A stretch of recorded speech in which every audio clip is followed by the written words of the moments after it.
A warm welcome to Anuradha Vedic Astrology. Today we are going to see how to look into the amsha rulers as mentioned in BPHS. When we take up the divisional chart chapter from BPHS and other classics, we always have the mention of amsha rulers. Who are these amsha rulers? How do they affect us? And how do we decode them to be able to give a very strong prediction?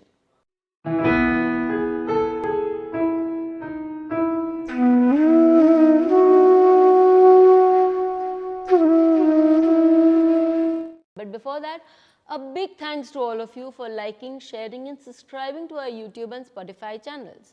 Not only that, you've written your comments and suggestions there in our YouTube channels and Spotify channels. So thank you so much for it.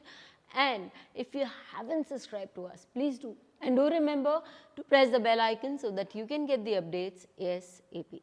I have made many videos on amsha rulers, but I want to again enforce this point because it is one of the least used parameters in Vedic astrology. When we look at the amsha rulers as stated in all the classics, and BPHS has one whole chapter dedicated to it, that means they are of importance. Like in D7 we have 7 types of liquids which are supposed to be the amsha rulers, okay, and that defines a lot of things about children.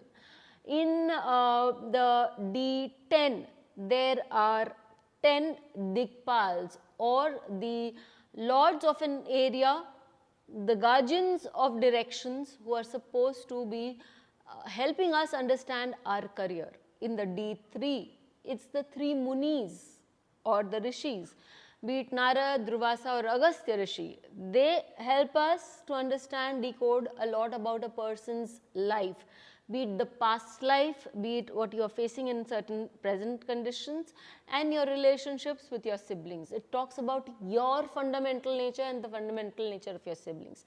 All this and much more that we can understand from these amsha rulers. So today I pick up the topic of the D10, okay, the 10 Dikpals. They're very strong. And how do they help us in decoding?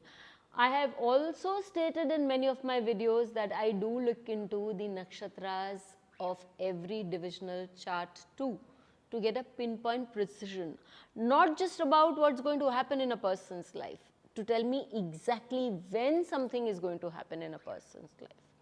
So let's cut to chase, let's move into a practical to understand how we are going to decode it. As I said, there are 10 Dikpals, okay.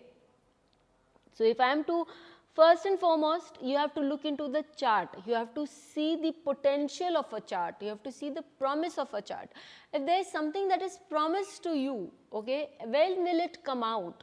Because I may be promised, if I put in an FD and for a 5-year period of time, they may give me an 8% interest, but I cannot expect the rate of interest to be paid as of today.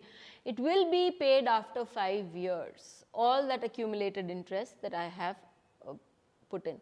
So there is a promise that the chart has made, and when will that fructify? That will fructify in its dasha. The point here is we need to check into the dasha very, very strongly, because this dasha gives us a very strong indication as to what is going on in a person's mind. Second point, please understand, or rather the third point is the transit. The transit matters. But today we are taking specifically the dasha into account. So when I looked into a chart of a regular person who was very regular with me, and at the beginning of her Venus dasha, she came to me, showed a chart and said, ma'am, I want to do some work. I want to start off a business. I want to start off from some kind of work that will help me earn also, and that will keep me occupied. So this is a very productive use of time, because when you look at the chart, you will see that she was running the Venus dasha when Venus was placed in the nakshatra of Moola. Venus for this chart, which is the lagna of Virgo, is the lord of the second house of income, and also the 9th house of higher studies. So she got very interested in higher education, wanting to study, and now let's not forget the Venus is also the Dev Guru. So it has the capability of wanting to move into the line of education, but that would need very deep analysis and study, because Venus here, as we see, is in depth, okay, in Mula Nakshatra, and that prods you, that propels you to move deep down. Now, so can she work? Yes, obviously she can work, because Venus is the lord of the 2nd house of income and is aspected in the aspecting the 10th house, okay, from the 4th house. So there is a huge chance that this person can do something right from home, because 4th house is home and you can work from home, okay. And you can also study, do deep study analysis from home. That's one point. Now what you need to do is, you need to move into the D10 of the person. If you move into the D10 of the person, what you see is that the D10, in the D10, Venus, the Lagna now changes in the D10 to Cancer Lagna, and Venus is placed in the 8th house. Before I go further, let's first see what the 8th house is. The 8th house is a house of occult. Venus is the healer, because Venus has the Sanjeevani Vidya. So this Venus has the ability to give you a lot of healing also. So person can act as a healer. Venus is in the 8th house, and the 8th house talks about research, and so the person can also go deep into research. Now let's move into the nakshatra part, which now all of you are familiar with. So Venus here is in the Sadbihish nakshatra. Sadbihish nakshatra is the nakshatra of Varun, and I have made a video on the difference between the nakshatra lords and the lords associated with the dashas. Please do watch that to have a greater clarity. It's just a small shorts, so it's easy for us to watch it.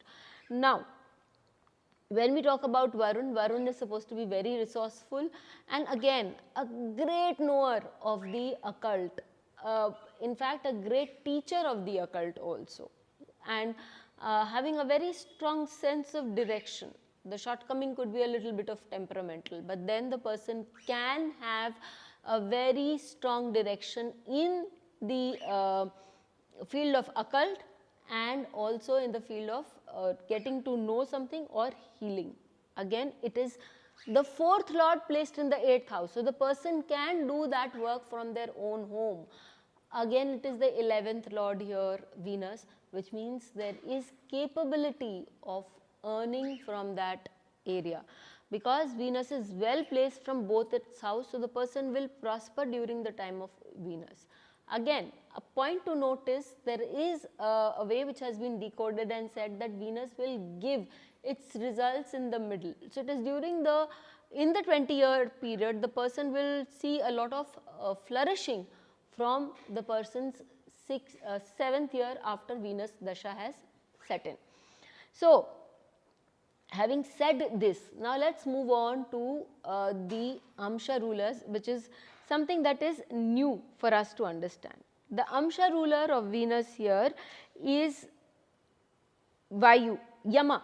Venus is in the Yama amsha. Now what does Yama say?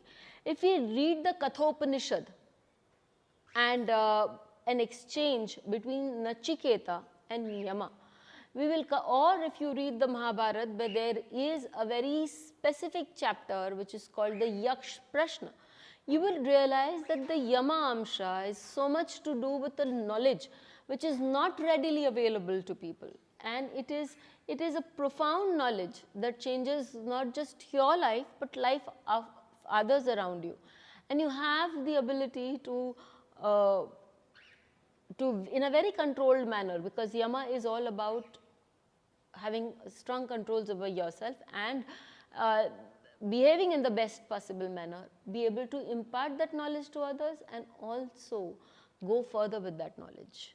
And so the person is now doing very well in this field of occult, is able to garner money and also able to garner a lot of followers with it. When we look into, and I had told her that this field would be good for you. And healing would also be good for you, because you would either heal or you would need a lot of healing, because that's what the 8th house represents.